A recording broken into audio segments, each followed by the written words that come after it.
Hi, my name is Brian Hanypsiak, and I'm an orthopedic surgeon here at Physicians Regional Medical Center. I specialize in surgery of the shoulder, knee, and hip, and serve as head team physician for the Florida Everblades. For patients undergoing shoulder replacement, we typically offer several options at Physicians Regional Hospital.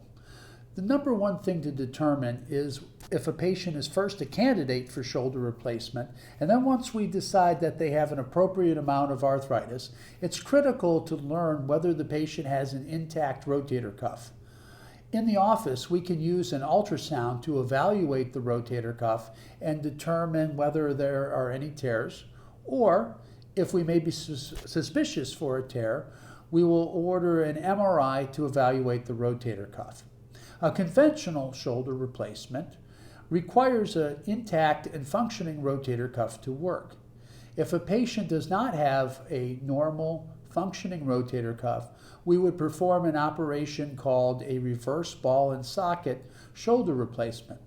I was very fortunate to train at the Cleveland Clinic in 2003 to 2004, where the first FDA-approved reverse ball and socket arthroplasties were performed in the United States.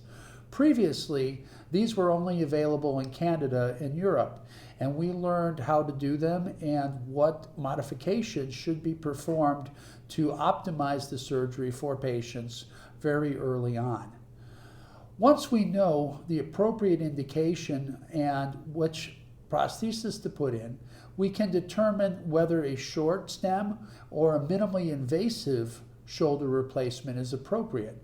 At Physicians Regional Hospital, we have resurfacing shoulder replacements that require very little bone harvesting and utilize a short screw to hold the implant in position.